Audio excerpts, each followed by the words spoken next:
Scugog getting feedback on dog park project. Dan Kearns, Scugog. The Township of Scugog held a public open house on Tuesday, April 16th, to engage residents about a dog park project. Residents got to look at information boards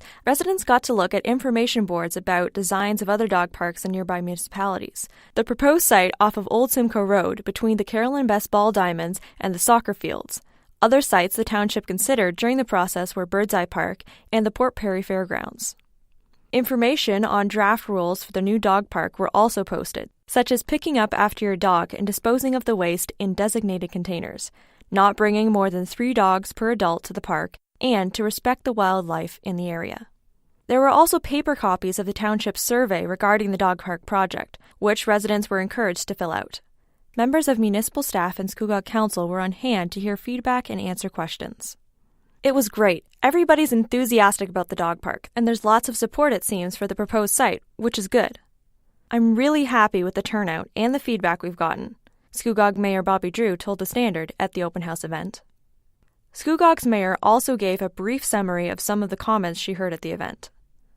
Some people would like to have an area for small dogs, and there's concern about having enough garbage cans, she said. The feedback's been good. Carol Coleman, Scugog's Director of Public Works, Parks and Recreation, said she has also heard a lot of positive feedback through this process.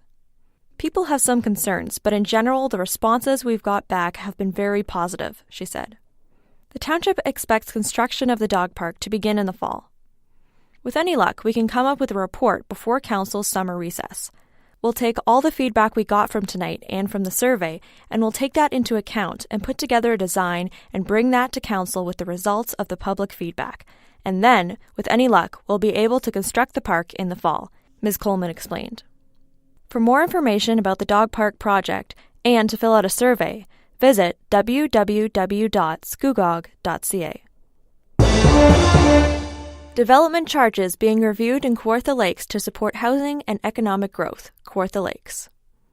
At today's Committee of the Whole meeting, Mayor Letham presented a memo to Council requesting the task force currently reviewing development charges consider the following issues when writing a new bylaw for January 2020.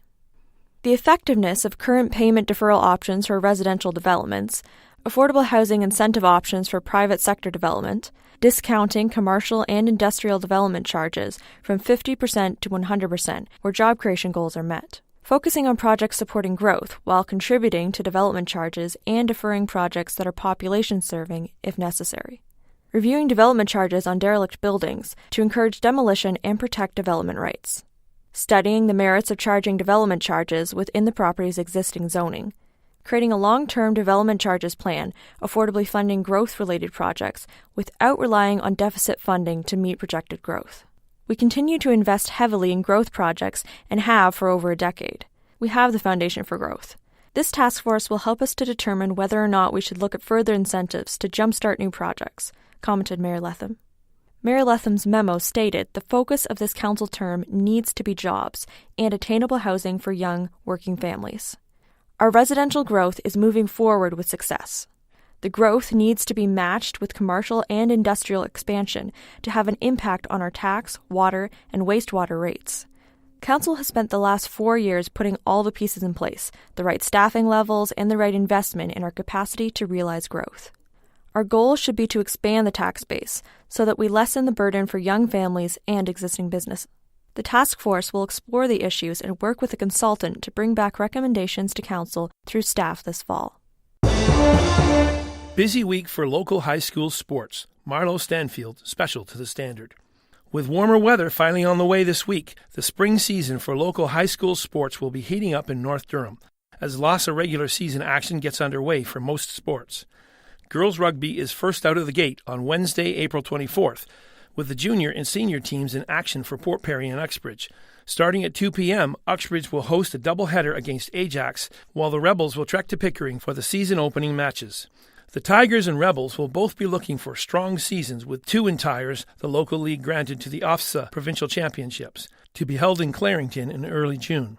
Uxbridge claimed bronze medals at last year's OFSA Championship.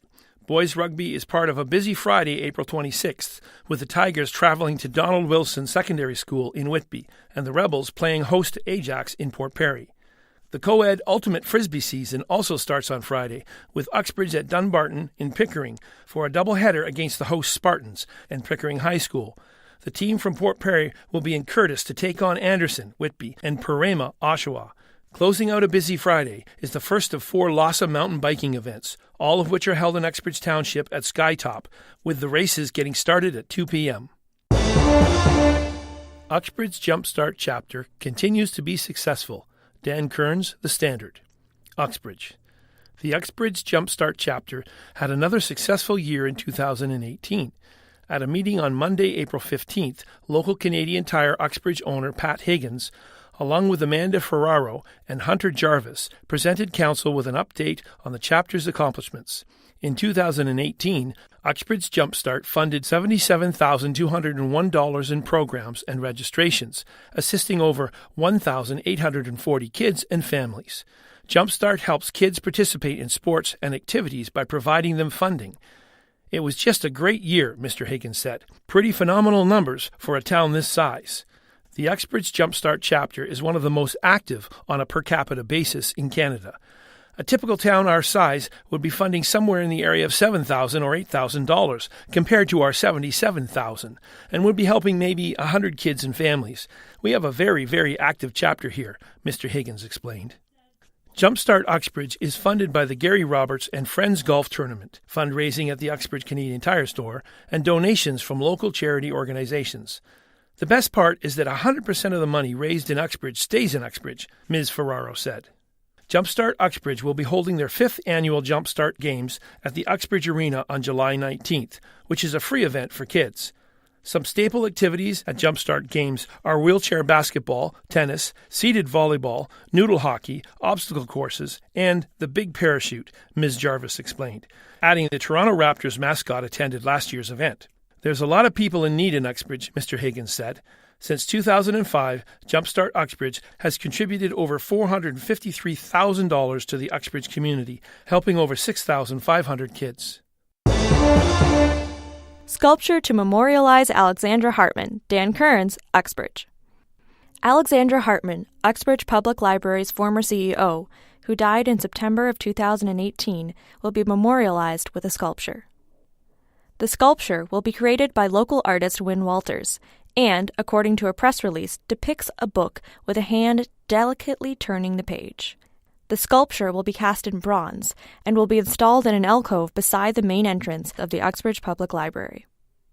At a meeting on Monday, April 15th, Mr. Walters and Corinne Morrison, the Uxbridge Library's Program and Outreach Coordinator, presented to Uxbridge Council the idea about the sculpture. Ms. Morrison said Ms. Hartmann made Uxbridge Public Library a better place for our community and valued and encouraged great customer service above all. This sculpture is a fitting tribute and a perfect way for the community to work together to honor her memory and the legacy that she left, she said.